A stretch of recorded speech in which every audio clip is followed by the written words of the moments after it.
বাংলাদেশের প্রকৃতিকন্যা সিলেটে পরিবারসহ একটা বাজেট ফ্রেন্ডলি ভ্রমণ দিতে চাইলে এই ভিডিও সিরিজটি আপনার জন্য। ভ্রমণ পিপাসুদের জন্য সিলেট একটি প্রাকৃতিক সৌন্দর্যের লীলাভূমি, তাই আমার এই সিলেট ভ্রমণের ব্লগ থাকবে সিরিজ আকারে। এই ভিডিও সিরিজগুলোতে থাকবে কম খরচে রিসোর্টে থাকা সহ সিলেটের জৈন্তাপুর উপজেলার পাহাড়ের পাদদেশে অপরূপ লাল শাপলার ডিবির হাওর ভ্রমণ, গোয়াইনঘাট উপজেলার জাফলং ভ্রমণ, তামাবিল ভারত বাংলাদেশ সীমান্ত ভ্রমণ, খাসিয়াপুঞ্জির খাসিয়াদের সংস্কৃতি ও জমিদার বাড়ি ভ্রমণ, নলজুরি 0 পয়েন্টের জোড়া ঝর্ণা, অপরূপ কাশ্মীরের মতো চারণভূমি, কালা পাথর, ভোলাগঞ্জের সাদা পাথর, চা বাগান, আগরবাগানের ভ্রমণের যাতায়াতের খরচ সহ সব কিছু। প্রতিটি ভিডিওতে থাকবে কিছু টিপস যা আপনার ভ্রমণ খরচ অনেকটাই কমিয়ে দিবে। তো চলুন শুরু করা যাক। আমাদের সিলেট ভ্রমণের আজ প্রথম রাত। যে কোনো ভ্রমণের খরচ কমাতে চাইলে আপনাকে অবশ্যই খেয়াল রাখতে হবে যাতায়াত খরচের উপর, এবং গ্রুপ করে না গেলে খরচ বেড়ে যাবে 3 থেকে 4 গুণ। বাসে ঝক্কি ঝামেলা এবং অনেকের বমির সমস্যার কারণে ট্রেন হচ্ছে বেস্ট অপশন। ট্রেনের খরচও কম। আমরা রাত 10টার ট্রেনে রওনা দিয়েছি সিলেটের উদ্দেশ্যে। উপবনের শোভন চেয়ারের জনপ্রতি ভাড়া পড়েছে মাত্র 375 টাকা এবং সাথে 20 টাকা চার্জ। বাসে ঢাকা থেকে সিলেটের এসি ও নন এসি ভাড়া পড়বে 700 থেকে 1000 টাকার মধ্যে। আমাদের ট্রেন সিলেটে পৌঁছেছে ভোর 5:30টায়। সিলেট ট্রেন স্টেশন থেকে আমাদের গন্তব্য এখন জৈন্তাপুর উপজেলার নলঝুরি ইনের রিসোর্টের উদ্দেশ্যে। আপনারা স্টেশন থেকে বাসে অথবা রিজার্ভ সিএনজি করে যেতে পারবেন এখানে। বাসে জনপ্রতি ভাড়া 150 টাকা এবং সিএনজি রিজার্ভ 1000 টাকা। সিএনজিতে 5 জন যেতে পারবেন। বাস ছেড়ে যেতে শুরু করে সকাল 6টা থেকে 7টার পর। আমরা যেহেতু 5 জন ছিলাম তাই দর কষাকষি করে 900 টাকায় রিজার্ভ করলাম। জনপ্রতি খরচ পড়েছে 180 টাকা। সিলেট স্টেশন থেকে জৈন্তাপুর উপজেলার নলঝুরির দূরত্ব প্রায় 65 কিলোমিটার। আমরা রিসোর্টে পৌঁছে গিয়েছি। রিসোর্টটি নলঝুরি ডাকবাংলোর ঠিক পাশেই। নলঝুরি ইন রিসোর্টটি মাত্র 1 মাস আগে উদ্বোধন করা হয়েছে। আমাদের এই রিসোর্ট পছন্দ করার কারণ হচ্ছে এখানে এখন 50% ডিসকাউন্ট চলছে, আর এই রিসোর্টের পরিবেশ অনেক ছিমছাম, নিরিবিলি ও পরিবার বান্ধব। ওনাদের সার্ভিস সমূহ এবং ভাড়া দেখে নিতে পারেন। রিসোর্টে এসে গোসল শেষে তৈরি হয়ে নিলাম অপরূপ লাল শাপলার ডিবির হাওর যাওয়ার উদ্দেশ্যে। রিসোর্ট থেকে ডিবির হাওর যাওয়ার জন্য আমরা একটা অটো আপ ডাউন রিজার্ভ ভাড়া নিয়েছি, যার ভাড়া পড়েছে 400 টাকা।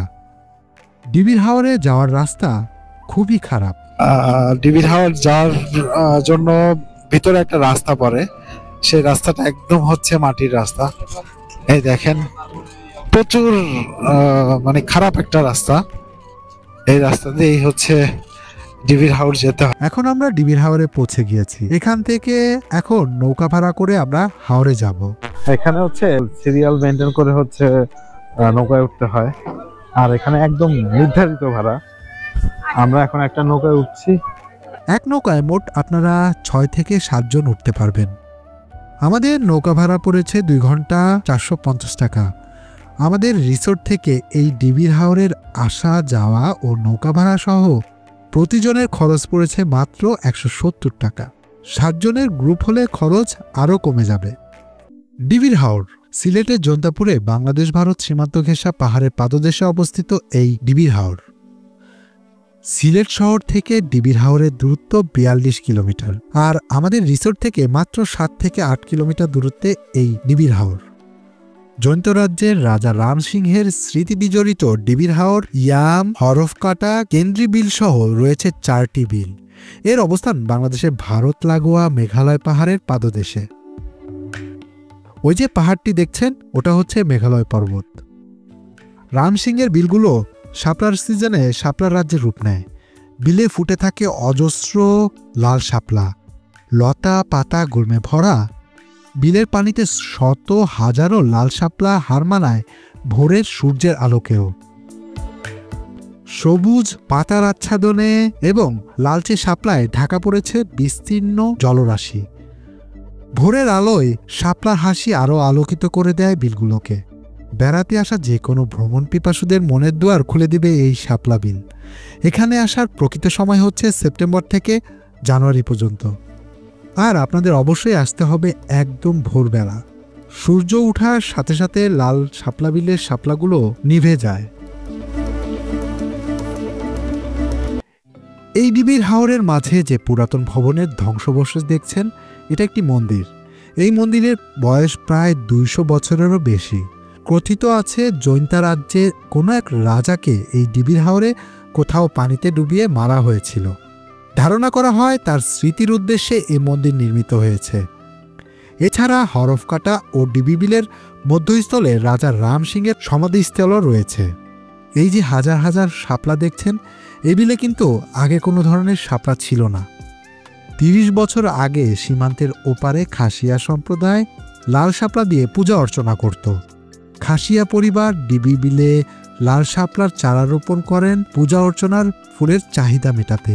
সেই থেকে একে একে ডিবি বিল, কেন্দ্রী বিল, হরফকাটা বিল, ইয়ামি বিল সহ পার্শ্ববর্তী জনসাধারণের পুকুর নালা পরিপূর্ণ হয়ে পড়ে লাল শাপলায়।